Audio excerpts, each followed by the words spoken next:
Hello friends, कैसे हो आप लोग? सभी साथियों को नमस्कार। आई होप आप अच्छे होंगे।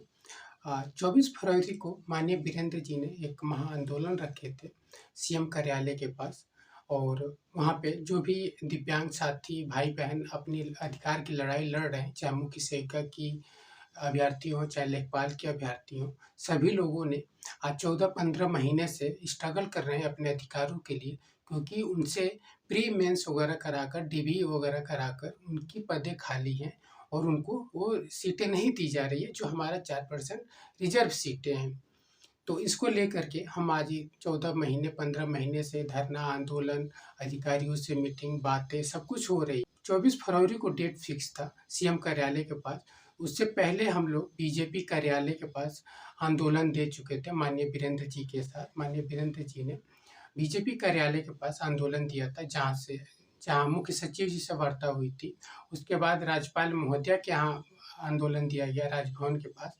तो उस समय जो विशेष सचिव होते हैं राज्यपाल महोदया के, उनसे वार्ता हुई थी और सभी लोगों ने आश्वासन दिया था कि आप लोग का मांगे जायज़ है और आप लोग की कार्रवाई हो रही है। मगर आज 2-3 महीना हो गया इन सब मीटिंग का, इन सब वार्ताओं का, मगर कुछ भी हो नहीं रहा था। माननीय बीरेंद्र जी ने इसके लिए हर एक सिस्टमेटिक तरीका अपनाया, हर एक कानूनी तरीका अपनाया अपने इस अधिकार की लड़ाई के लिए, और वो इस लड़ाई को यहाँ तक पहुँचाए हैं जल समाधि से लेकर के।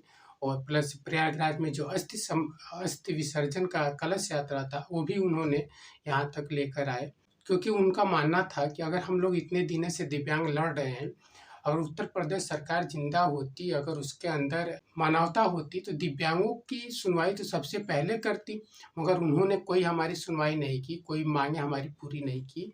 तो इसके लिए उन्होंने मान कर रखा है हम लोग दिव्यांगों के लिए उत्तर प्रदेश सरकार मृत हो चुकी है और हम लोग इसका कलश यात्रा निकालेंगे। अब बाकायदा उन्होंने निकाला भी, कानपुर से लेकर फतेहपुर, फतेहपुर से कौशाम्बी, फिर प्रयागराज लेकर आए थे और यहाँ पर अस्थि विसर्जन किया गया था। जब उत्तर प्रदेश में सरकार नाम की कोई चीज़ नहीं है, तो हम लोग सीएम आवास में चलकर ताला लगा दिया जाए। तो इसको लेकर के पहले से वार्ता चल रही थी राज्यपाल महोदया के यहाँ। तो उन्होंने, राज्यपाल महोदया ने निर्देश दिया दिव्यांगजन सशक्तिकरण विभाग को कि माननीय वीरेंद्र जी का जो दिव्यांगों के अधिकारों की लड़ाई लड़ रहे हैं, उनकी जो दिव्यांग मंत्री हैं नरेंद्र कश्यप, उनके साथ बैठक की जाए, वार्ता की जाए, इनकी मांगों को सुना जाए कि क्या मांगे हैं, कैसे क्या चीज़ें हैं, उसको सॉर्ट आउट करने के लिए उन्होंने निर्देश दिया है। तो ये 24 तारीख को ये डेट फिक्स की गई है कि अभी जो दिव्यांगजन सशक्तिकरण के अधिकारी हैं, उन्होंने माननीय वीरेंद्र जी के पास जो कॉल किया था, तो उसकी बातें आप एक बार सुन लीजिए, तो फिर हम बात करते हैं। हेलो, वीरेंद्र जी बोल रहे हैं? जी बोल रहा हूँ। मैं वंदित श्रीवास्तव बोल रहा हूँ, दिव्यांग जन सशक्तिकरण अनुभाग 3 से अनुभाग अधिकारी। जी बताइए। एक आपने राज्यपाल के यहाँ ज्ञापन दिया था और उसमें राज्यपाल महोदय ने के यहाँ अपर मुख्य सचिव ने आदेश दिए हैं कि मंत्री जी के यहाँ मीटिंग कर ली जाए। माननीय मंत्री मंत्री श्री यहाँ मीटिंग कर ली जाए, लेकिन चूंकि मुख्यमंत्री के लेवल का मामला है, यूपी तरफ से आयोग 24/2/2025 को शाम को 4 बजे लगी है मीटिंग। मंत्री जी ने समय दिया है और ये बात आप आ करके मंत्री जी को जो भी हो कहिएगा। मंत्री लेटर अभी जारी हो रहा है। लेटर अभी जारी हो रहा है। हाँ, तो मुझे ये निर्देश दिए गए हैं कि आपको फोन पे बता दें कि 24 फरवरी को 4:30 बजे जो है मंत्री जी की अध्यक्षता में, श्री नरेंद्र कश्यप की अध्यक्षता में बैठक बुलाई गई है। ठीक है, हम तो बात करने के लिए सबसे तैयार है, लेकिन 24 को हम लोग का प्रोटेस्ट है, ठीक है ना? जी जी 24 को आंदोलन है हमारा जी। के पहले अगर आप बात करा सकते हो तो बताइए। सत्र चल रहा है इस समय, एक्चुअली में सत्र चल रहा है, तो सत्र तो 24 को भी रहेगा। अब मंत्री जी ने दिया है समय, मंत्री जी को हम नहीं कह सकते कि आप हमारा मैसेज मंत्री जी को फॉरवर्ड कर दीजिए। सत्र नहीं, वो उसके लिए तो आपको, चलिए ये जो है ये मीटिंग का है और मैं अपने अधिकारियों को बता दूंगा। हाँ, आप अधिकारियों को बता। माननीय वीरेंद्र जी ने ये अपना पक्ष रखा भी था कि हमारा 24 तारीख को प्रोटेक्ट है सीएम कार्यालय के पास, तो वो हमारी 24 तारीख से पहले वार्ता करा दी जाए, वरना हम लोग आंदोलन करेंगे। और ये शासन का स्तर क्या है, कोई किसी भी आंदोलन और धरना का ही मकसद ही होता है वार्ता करना। हम आंदोलन भी करेंगे तो ही वार्ता पे ही जा कर के वो सारी चीज़ें ख़त्म होती है, वार्ता से ही हमारा सॉल्यूशन निकलेगा। तो उन्होंने ये लेटर भी जारी कर दिया है कि ये लेटर जो शासन की तरफ से जारी हो गया है कि 24 तारीख को आप लोग आकर के जो दिव्यांग मंत्री हैं नरेंद्र कश्यप, उनके साथ आप लोग मीटिंग करिए, अपनी वार्ता, अपनी बातें रखिए। तो हालाँकि जो भी आंदोलन पे लोग आते हैं, दिव्यांग भाई-बहन आते हैं, वो सभी लोग जानते हैं कि दिव्यांगजन जो मंत्री हैं, नरेंद्र कश्यप, वो कितना एक्टिव है दिव्यांगों को लेकर के, वो कितना सिम्पैथी रखते हैं दिव्यांगों के साथ। इस बात से ज़ाहिर होता है कि जब हम लोगों ने अपनी यही माँगें लेकर के कई बार गए उनके आवास पर, तो उन्होंने साफ-साफ हमारे सामने कह दिया कि आप लोग बार-बार आ जा रहे हो हमारे दरवाजे पे और हम अपना गेट बंद कर लेंगे। ऊपर से जब ये बातें वो कह रहे हैं, जो दिव्यांगजन अधिकार अधिनियम 2016 है, उसको हमने 2016 से ही इम्प्लीमेंटेशन किया है। पूरे केंद्र सरकार और राज्य सरकारें हर जगह ये कानून लागू है। मगर ज़मीनी स्तर पर आप माननीय वीरेंद्र जी के माध्यम से भी जान सकते हैं कि कहीं भी ये ज़मीनी स्तर पर आज भी ये कानून लागू नहीं है। कहीं भी इस अधिकार अधिनियम के तहत हमारी रिपोर्टें, दिव्यांगों के उत्पीड़न की रिपोर्टें नहीं लिखी जाती है। तो आप इससे आइडिया लगा सकते हैं कि दिव्यांगजन मंत्री जो हैं कितना एक्टिव हैं दिव्यांगों को लेकर के। हालाँकि जो दिव्यांग अधिकार अधिनियम 2016 है, भले बना था 2016 में, मगर वो लागू हुआ था अभी केंद्र के स्तर से 15 जून 2017 से।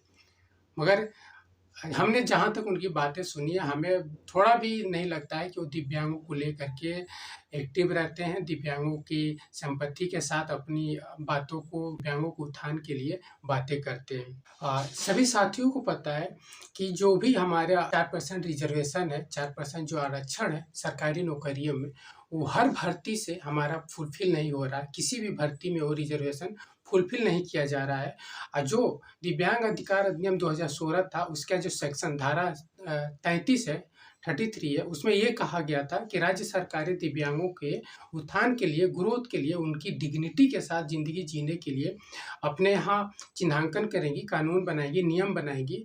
तो उत्तर प्रदेश सरकार ने जैसे इसके विपरीत कर रखा है कि उन्होंने उन दिव्यांगों को नौकरियों के लिए चिन्हित कर रखा है जो जिस कैटेगरी में दिव्यांग हैं ही नहीं।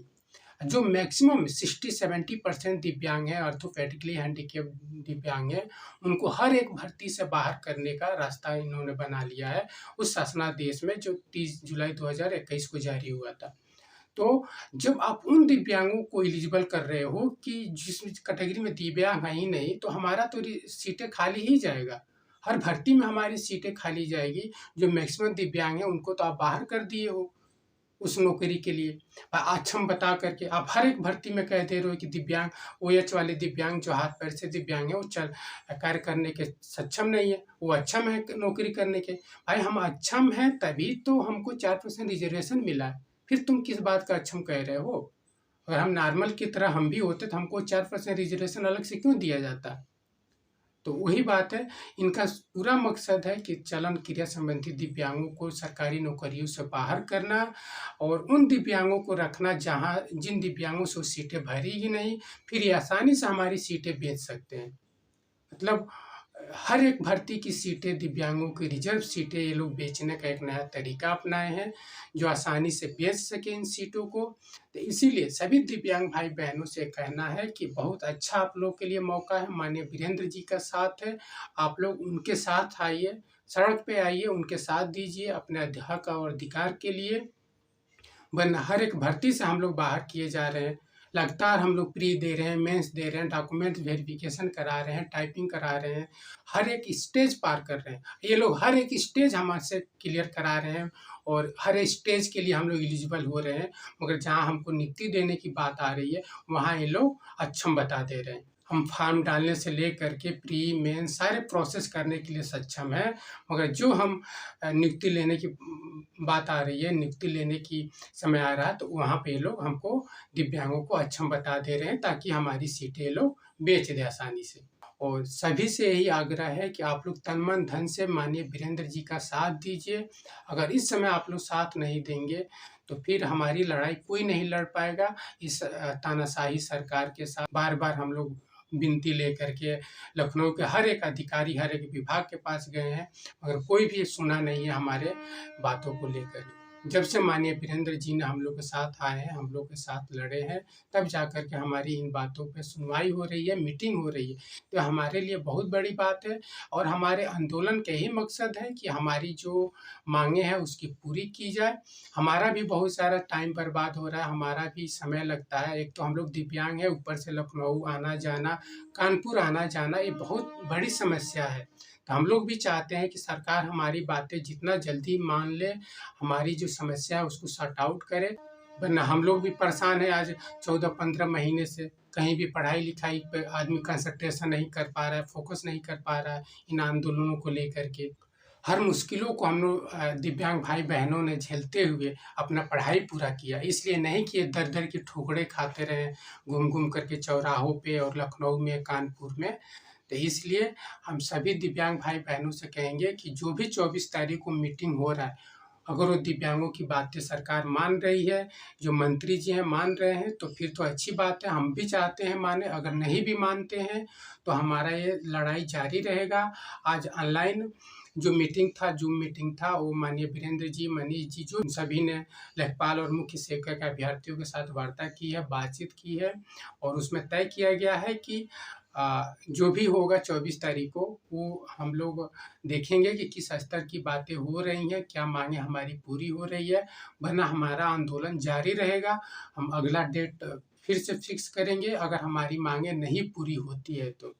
अभी हम लोग के साथ अभ्यर्थी जो हैं उन लोग के साथ मीटिंग हुआ है, मगर माननीय वीरेंद्र जी का जो दिव्यांग महागठबंधन है, उनका अभी मीटिंग शाम को होगा, तो उसमें पूरी तरह से तय किया जाएगा कि कैसे क्या करना है। बाकी अगर सरकार हमको बुला रही है वार्ता के लिए, हमको समय दे रही है, तो हमारे लिए बहुत बड़ी बात है। हम यही चाहते हैं कि सरकार वार्ता करे, हमारी समस्याओं का सॉर्ट आउट करे, किसी तरह से जैसे भी हो वो सॉर्ट आउट करे। सभी भाइयों से विनती है कि आप लोग आइए आंदोलन में। 5-6 बार आंदोलन कर चुके हैं, हर बार वो अपने जेब से पैसा खर्च करते हैं, कभी किसी से कुछ बोलते नहीं हैं पैसा के लिए। मगर जब इस बार कह रहे हैं कि हमारे पास मनी की कमी हो रही है, पैसे की कमी हो रही है, तो आप लोग सपोर्ट करिए जितना आप लोग कर सकते हैं। तो सभी भाइयों से विनती है कि जहाँ तक आप लोग सपोर्ट कर सकते हैं, तन मन धन से ज़रूर करिए और इस आंदोलन में अपना साथ दीजिए। बहुत बहुत धन्यवाद।